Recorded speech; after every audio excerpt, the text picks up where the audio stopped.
Meeleza jitihada mbalimbali zilizofanywa na serikali katika kutatua changamoto za sekta hii muhimu ya usafirishaji na uchukuzi, ikiwemo madai mbalimbali ya madereva.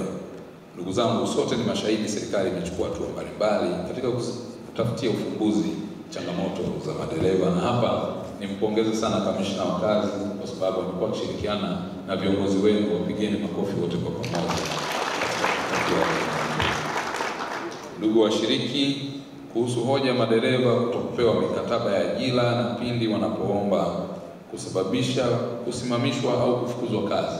Hiyo ni moja ya maelezo ambayo aliniambia mwenyekiti, lakini pia kwenye risala ipo na walitufikishia, na hapa mtambue kwamba hili jambo pia sisi kama serikali tunaendelea kusisitiza, na hasa kwa wamiliki. Bahati nzuri TAMSTOA wako hapa, watatusaidia tutoe mikataba kwa madereva, kwa sababu sheria inatutaka kufanya hivyo.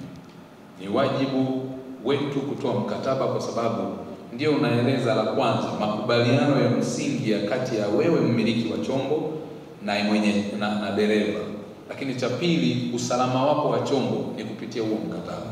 Kwa hiyo sidhani ni muhimu tu kwa dereva, lakini pia ni muhimu kwa mmiliki pia wa chombo hicho. Kwa hiyo ni muhimu sana kwa kweli kutoa mikataba hiyo.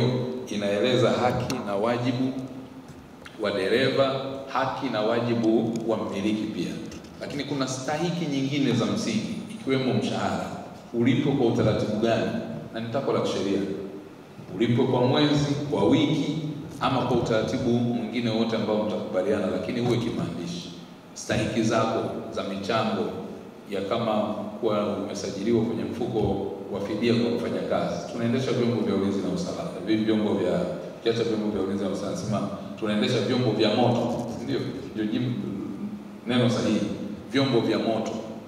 Chombo hiki cha moto huwa tunaomba Mwenyezi Mungu aepushe na balaa na ajali, lakini inapotokea basi bahati mbaya madhara yanakukuta, uwe umejiandaa vizuri, kwa maana ya kuwa na msingi au na mfumo mzuri wa wewe kuweza kupata haki zako za matibabu, lakini pia unapoumia au kupata ulemavu uwe na haki zako, au pale inapofikia sehemu umefanya kazi na kazi yako imefikia tamati kwa mujibu wa mkataba, au ukomo wa umri au ugonjwa, kuwe na hela yako kidogo ya hifadhi kwenye mfuko wa hifadhi ya jamii wa NSSF. Baadhi ya watu ama baadhi ya wanaharakati wamekuwa wakitumia mwanya huu wa madereva kufanya harakati zao na kufanya vitu ambavyo haviko sawa sawa. Sisi kama taasisi, sisi kama chama, kushirikiana na vyama wenzetu pacha, maana vyama vya wafanyakazi madereva, tunapogundua kuna jambo lolote ambalo linakwenda kuleta mambo sitofahamu, tunaona jinsi gani kulizungumza kabla hajatokea tatizo. Kwa sisi tunaamini katika meza mazungumzo, kushirikishana na kuzungumza kwa pamoja. Kwa kufanya hivyo, tumeamua kukaa sisi pamoja na chama cha wamiliki, maana TAMSTOA, lakini na kampuni Alliance Technology, kwa ajili ya kutengeneza mfumo ambao madereva watakuwa ndani ya mfumo mmoja ambao utasomana mfumo wa serikali na mfumo wa chama cha madereva. Hilo tumeamua kulifanya na liko mwishoni kuweza kukamilika zoezi hilo. Kufanya hivyo maana yake dereva huyu hatapatikana kijiweni. Dereva atakuja na document na leseni yake, tutaingiza kwenye mfumo, kisha dereva tutamtambua kwamba dereva huyu ni sahihi, anastahili kuajiriwa na atapata ajira ambayo itaweza yeye kumsalimisha. Kwa tunakwenda kurasimisha dereva awe sasa na yeye ni mtu ambaye kama jinsi ninavyosoma ni professional. Sasa tutakwenda kufanya hivyo. Sasa hayo hatuwezi kuyafanya kwa kutumia harakati, hatuwezi kuyafanya kwa kuleta changamoto.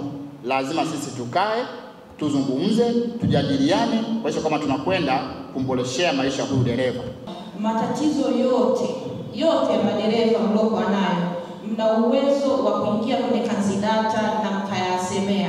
Mkiyasemea, wakina Hassan Dede pale ndio wanaopata hizo taarifa, ambao ni wawakilishi wenu. Hayo matatizo hayaendi hata kwa wamiliki. So wakishapata taarifa na watayashughulikia.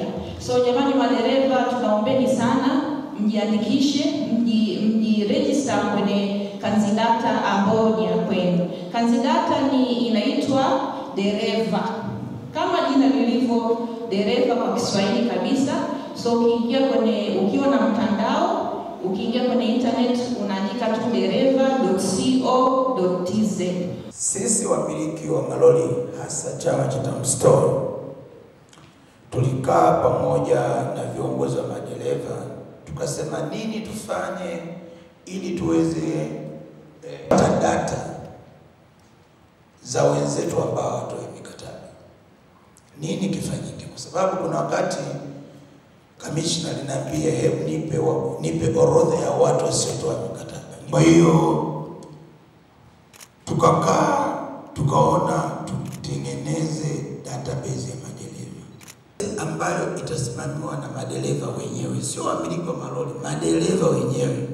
Kwa sisi tumeamua kutoa gharama ya utengenezaji wa hiyo database, lakini database inasimamiwa na viongozi wa madereva wenyewe. Sasa hamasa kwangu, muhamasike kwenda kuingia kwenye ile database. Madereva matajiri wataweka kazi, watatangaza kazi mle, na nyinyi mkienda kuchukua kazi kule, mtajaza kwenye database kwamba je, huyo mmiliki amekupa mkataba. Na hiyo database tayari iko 90% imeshakwisha. Wanaotuchoresha kidogo ni LATRA, kwa sababu tunafanya integration yani muingiliano na LATRA, polisi, na imani kwamba na nyinyi mtataka mwingie.